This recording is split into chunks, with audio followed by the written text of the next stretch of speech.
नमस्कार दोस्तों, स्वागत है आपका हमारे यूट्यूब चैनल ऑनलाइन स्टडी में।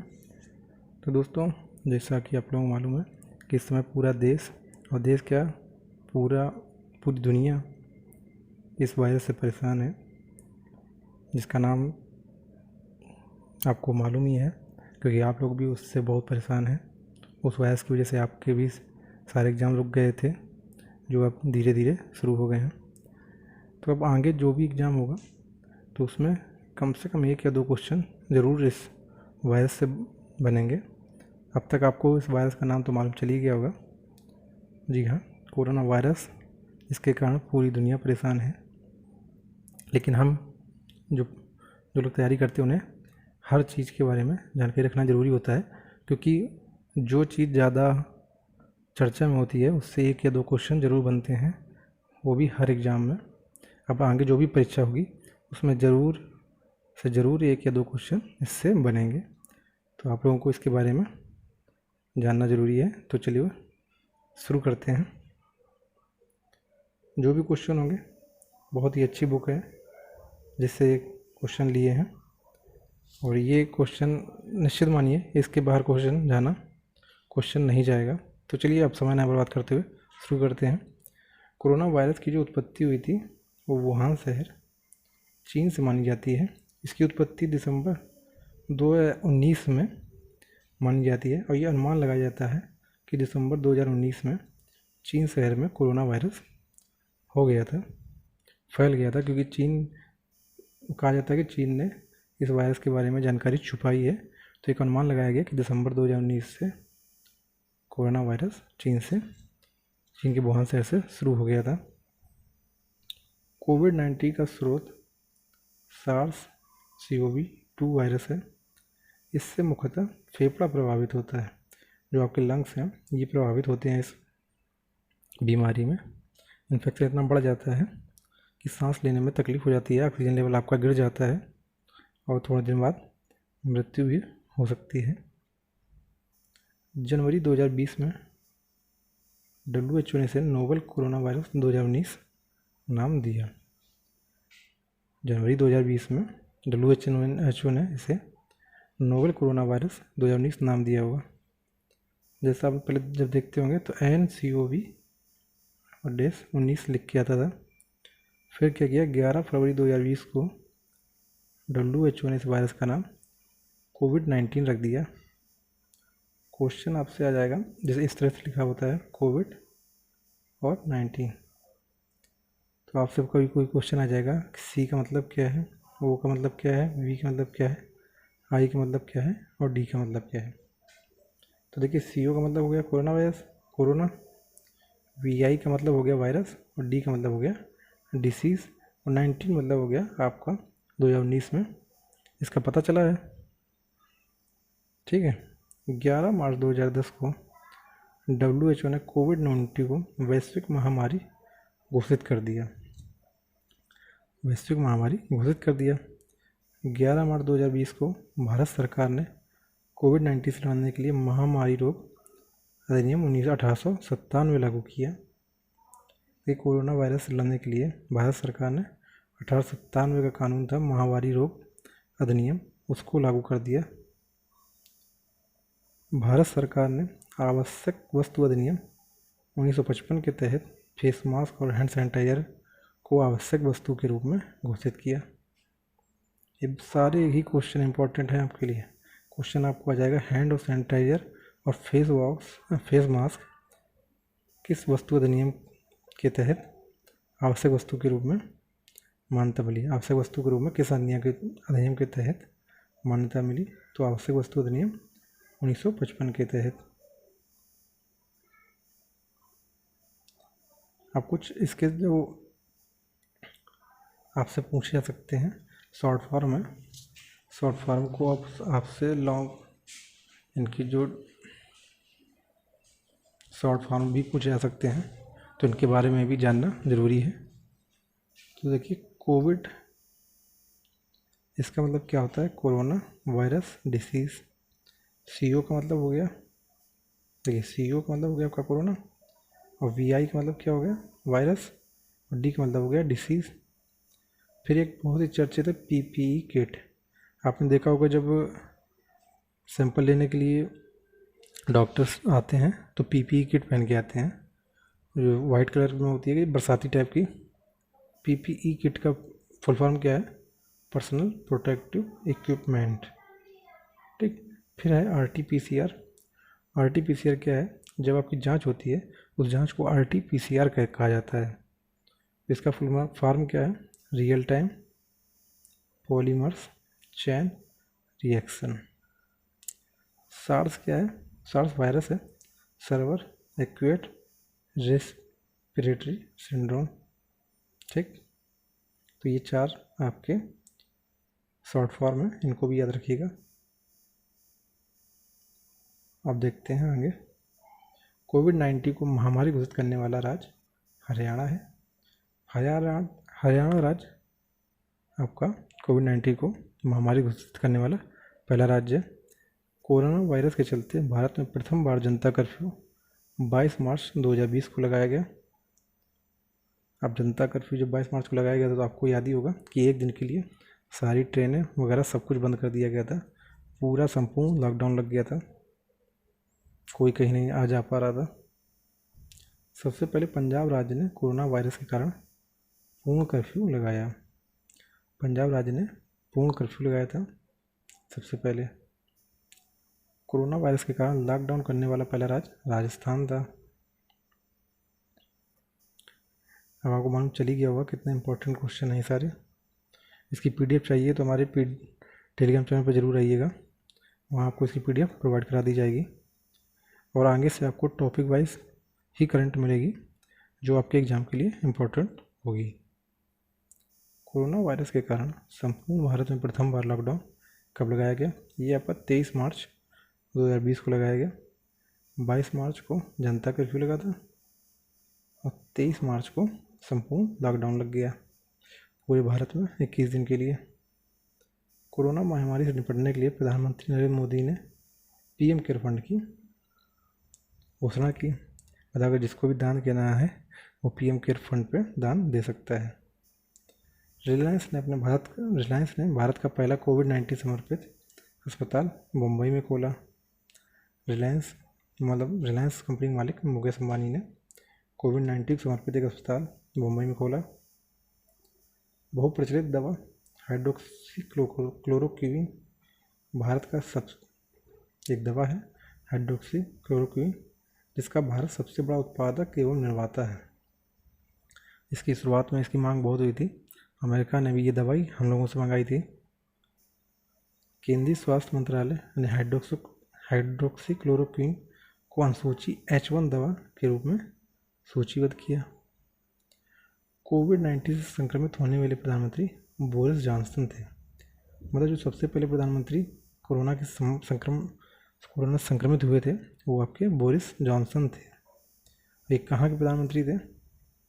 ये कमेंट करके बताइएगा मुझे। कोरोना वायरस के बढ़ते प्रकोप के कारण टोक्यो ओलंपिक से 2020 से बाहर होने वाला पहला देश कनाडा था। ठीक। और कोविड-19 की वजह से टोक्यो ओलंपिक एक साल के लिए रद्द हो गए थे। ये टोक्यो ओलंपिक थे 2020, जिससे कनाडा हट गया था, बाहर हो गया था। जब इसका प्रकोप बढ़ने लगा तो कोविड-19 की वजह से टोक्यो ओलंपिक एक साल के लिए रद्द भी कर दिए गए। पुणे स्थित आणविक नैदानिक कंपनी ने माइलैब कोविड-19 परीक्षा के लिए टेस्ट किट बनाई। भारत की पहली कोविड-19 टेस्ट बस महाराष्ट्र में लॉन्च की गई। भारत की जो पहली कोविड-19 टेस्ट बस थी वो महाराष्ट्र में लॉन्च की गई। अब देखिए कोविड-19 से संबंधित जो टेस्ट होते हैं, एक तो आपका होता है RT-PCR, एक होता है रैपिड एंटीबॉडी टेस्ट, एक होता है रैपिड एंटीजन टेस्ट, एक होता है ट्रूनेट टेस्ट। सबसे ज़्यादा मानता है RT-PCR टेस्ट को। फिर है आपका एक मास्क अनेक जिंदगी योजना मध्य प्रदेश सरकार ने चलाई। इस योजना का उद्देश्य क्या था इसका उद्देश्य था कोविड-19 के संक्रमण से बचाव के लिए लोगों में मास्क को लेकर जागरूकता अभियान। फिर मिशन जीरो, ये मुंबई में चलाई गई योजना थी। मिशन जीरो की शुरुआत की गई मुंबई में। इसके तहत मेडिकल टीम लोगों को के घर जा कर कोविड-19 जांच हेतु स्क्रीनिंग करेगी। देखिए, इसको याद इस तरह से रखिएगा, मुंबई में हीरो रहते हैं और लोग हीरो बनने जाते हैं और वहाँ से जीरो बन के आते हैं। तो मिशन जीरो कहाँ से हो गया? मुंबई से रिलेटेड हो गया। ठीक, तो मिशन जीरो की शुरुआत कहाँ से हुई? मुंबई से। इसका काम क्या है? ये मेडिकल टीम घर में जाएगी और जांच करेगी। अब देखिए, जब कोविड-19 के कारण कुछ ऑपरेशन चलाए गए और इन ऑपरेशन का मकसद था बाहर देशों में जो अपने लोग फंस गए हैं भारतीय, उनको वापस लाने के लिए कुछ राज्यों ने भी कुछ मिशन चलाए ताकि अपने राज्य में कोरोना का कम से कम संक्रमण फैल सके। तो चलिए देखते हैं। ऑपरेशन नमस्ते, ये भारतीय सेना ने चलाया था। ये खुद को कोरोना वायरस के संक्रमण से मुक्त रखने के लिए चलाया गया अभियान था।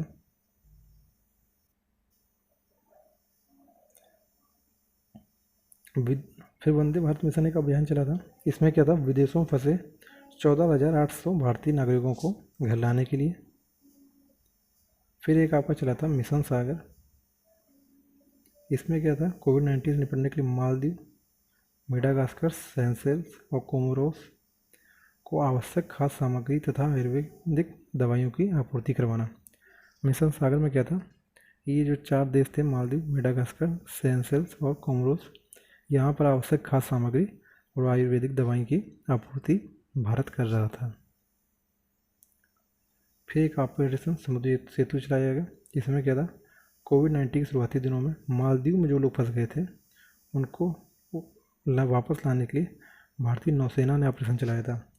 क्वेश्चन आपसे बनेगा, भारतीय नौसेना ने कौन सा ऑपरेशन चलाया था मालदीव में फंसे लोगों को वापस लाने के लिए? तो आपका हो जाएगा ऑपरेशन समुद्र सेतु।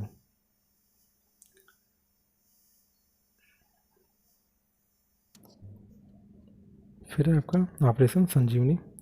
कोविड-19 से निपटने के लिए भारत ने इस ऑपरेशन के तहत मालदीव को 6.2 टन आवश्यक दवाएं उपलब्ध कराई। भारत ने 6.2 टन आवश्यक दवाएं उपलब्ध कराई मालदीव को ऑपरेशन संजीवनी के तहत। अब देखिए, सारे ही इम्पोर्टेंट है, अब आपको समझ में आ ही गया होगा। फिर प्रोजेक्ट प्लेटिना एक शुरुआत की थी महाराष्ट्र सरकार ने।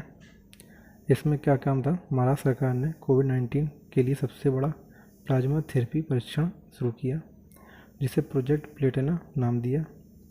प्लाज्मा थेरेपी परीक्षण करने वाला ये देश का पहला राज्य था। क्वेश्चन आपका ये देखो बन गया, प्लाज्मा थेरेपी परीक्षण करने वाला देश का पहला राज्य कौन था? महाराष्ट्र। कोविड-19 रोगियों के इलाज के लिए भारत का पहला प्लाज्मा बैंक खोला गया है दिल्ली में, और प्लाज्मा थेरेपी का परीक्षण करने वाला राज्य वो महाराष्ट्र सरकार हो गई। तो दोनों क्वेश्चन अलग अलग हैं। प्लाज्मा बैंक आपका दिल्ली में और प्लाज्मा थेरेपी पर परीक्षण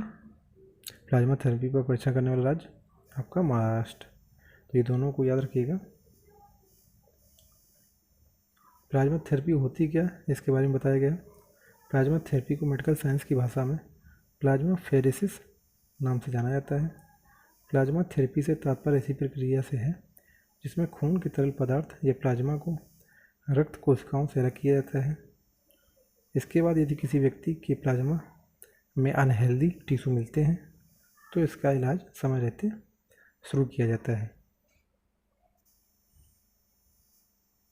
आगे देख लेते हैं। सरदार वल्लभ भाई Patel institute of medical science plasma अनुसंधान करने वाला पहला केंद्र।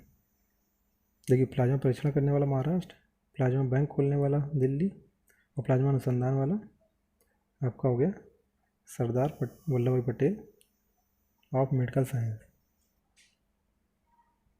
कोविड-19 से संक्रमित व्यक्तियों के परिवहन के लिए कैजुअलिटी इवैक्यूएशन बैग कोटिकेशन डिजाइन किया DRDO ने। देखिए, जब कोविड-19 से संक्रमित व्यक्ति की मृत्यु हो जाती है तो उसका एक पॉलीथीन जैसा बैग होता है जिसको कैजुअलिटी इवैक्यूएशन बैग कहा जाता है।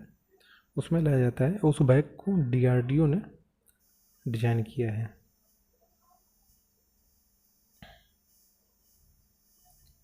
फिर है आरोग्य सेतु ऐप। आरोग्य सेतु ऐप के लॉन्च, ये कुछ इस तरह से आपका एक ऐप होगा जो इस तरह से कुछ बना था। आरोग्य सेतु ऐप के लॉन्च होने के मात्र 13 दिनों में दुनिया का सबसे ज़्यादा डाउनलोड करने वाला ऐप बन गया। आरोग्य सेतु ऐप का काम क्या था? यह केंद्रीय इलेक्ट्रॉनिक्स एवं सूचना प्रौद्योगिकी मंत्रालय के तहत कार्य कर रहे राष्ट्रीय सूचना विज्ञान केंद्र ने आरोग्य सेतु लॉन्च किया था। इसके तहत कोई व्यक्ति कोविड-19 से संक्रमित व्यक्ति के 6 फीट के संपर्क में आएगा तो उस व्यक्ति को सचेत कर देगा। आरोग्य सेतु में जो डाटा था, डाटा को सरकार 180 दिन तक अपने पास रखती थी। मान लीजिए आज आपने जैसे मान लीजिए आज आपको कोरोना वायरस हो गया है तो आपका डाटा 180 दिन तक रखा जाएगा। या कोई और है, कोई जिसने डाउनलोड कर रखा है आपको, वो कोई भी डिटेल डालता है तो उसको 180 दिन तक सरकार अपने पास रखेगी, उस डाटा को अपने पास रखेगी। आरोग्य सेतु IVRS का फुल फॉर्म है इंटरेक्टिव वायरस रिस्पॉन्स सिस्टम। केंद्र सरकार ने तमिलनाडु सरकार के सहयोग से पहले शुरू की। यह सेवा उन लोगों के लिए है जो स्मार्टफोन का प्रयोग नहीं करते हैं। इस सिस्टम एक मिस कॉल द्वारा ही सक्रिय किया जा सकता है। देखिए IVRS क्या है? जैसे आरोग्य सेतु ऐप हो गया, वो तो आपका हो गया अगर स्मार्टफोन है तो आपने ऐप को डाउनलोड कर लिया, ठीक है। लेकिन जिनके पास स्मार्टफोन नहीं है तो उनके लिए है आरोग्य सेतु IVRS। इसमें क्या है, केवल आपको मिस कॉल करनी है और ये सिस्टम आपका सक्रिय हो जाएगा आपके फ़ोन में। अब प्रमुख कोविड-19 अभियान देख लेते हैं। मध्य प्रदेश ने मास्क नहीं पहनने वालों के लिए रोको टोको अभियान शुरू किया।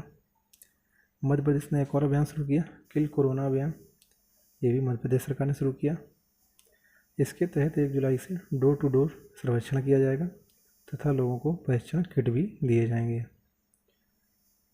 नमस्ते ओवरहेड से अभियान, ये कर्नाटक सरकार ने चलाया। ब्रेक द चेन कार्टून अभियान, यह केरल सरकार ने चलाया। भारत के विभिन्न राज्यों में ग्राउंड जीरो पर ब्रेक द कोरोना चेन नामक जागरूकता अभियान शुरू किया गया, ये इफ्को द्वारा। व्यवहार परिवर्तन अभियान, ये इम्पोर्टेंट है। नीति आयोग और बिल एवं मलिंडा गेट्स फाउंडेशन द्वारा व्यवहार परिवर्तन अभियान चलाया गया। इसमें क्या था, देश में अनलॉक होने के दौरान लोगों के बीच कोविड सुरक्षित व्यवहार विकसित करना। जैसे मान लीजिए अभी आपका अनलॉक शुरू है तो इसमें आपको क्या मास्क पहनना है, सामाजिक दूरी रखनी है और हाथ की सफाई इत्यादि रखनी है। तो इसको क्या व्यवहार परिवर्तन अभियान चलाया गया बिल एवं मलिंडा गेट्स और नीति आयोग द्वारा। सुरक्षित दादा दादी नाना नानी अभियान, नीति आयोग द्वारा। इसके तहत कोविड-19 के दौरान वरिष्ठ नागरिकों के स्वास्थ्य पर विशेष ध्यान दिया जाएगा। भारत सरकार द्वारा एक वायरस ट्रैकिंग ऐप लॉन्च किया गया जिसे कोरोना कवच नाम दिया गया।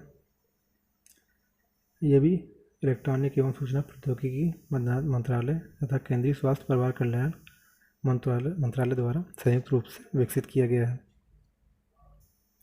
रूस के सेचेनो विश्वविद्यालय में कोरोना वैक्सीन के ह्यूमन ट्रायल के सभी चरणों को पूरा कर लिया है। कोरोना वैक्सीन के ह्यूमन ट्रायल को पूरा करने वाला रूस दुनिया का पहला देश बन गया है। इसने स्पुतनिक वी दुनिया की प्रथम सफल वैक्सीन बनी है। स्पुतनिक 5 या स्पुतनिक वी दुनिया की प्रथम सफल वैक्सीन बनी है। मतलब कि रूस दावा कर रहा है कि उसने पहली कोरोना की वैक्सीन बना ली है जिसका नाम है स्पुतनिक वी। अमेरिका ने अपने देश में कोविड-19 के कारण आए हुए आर्थिक संकट के बाद 31 दिसंबर 2020 तक ग्रीन कार्ड तथा गैर प्रवासी कार्ड वीज़ा को निलंबित कर दिया। ऐसा अपने देश के नागरिकों की नौकरियों को सुरक्षित रखने हेतु किया। अमेरिका ने क्या किया, जैसे ही कोरोना वायरस का संकट आया तो आर्थिक संकट से बचने के लिए ग्रीन कार्ड तथा गैर प्रवासी कार्ड वीज़ा रद्द कर दिए। ताकि अब उसके अमेरिका के लोगों को ज़्यादा से ज़्यादा नौकरी मिल सके। विश्व आर्थिक फोरम कोविड वायरस के प्रभाव से निपटने के लिए WHO के सहयोग से कोविड एक्शन प्लेटफॉर्म लॉन्च किया गया। भारत की पहली कोरोना वैक्सीन कोवाक्सिन को भारतीय चिकित्सा अनुसंधान परिषद तथा भारत बायोटेक ने मिलकर तैयार किया है। इसका कोड है BBV152। पहले चरण के तहत इसका ह्यूमन ट्रायल शुरू हो चुका है। भारत ने भी एक वैक्सीन बनाई है जिसका नाम है कोवैक्सीन, या ICMR और भारत बायोटेक ने मिलकर तैयार की है।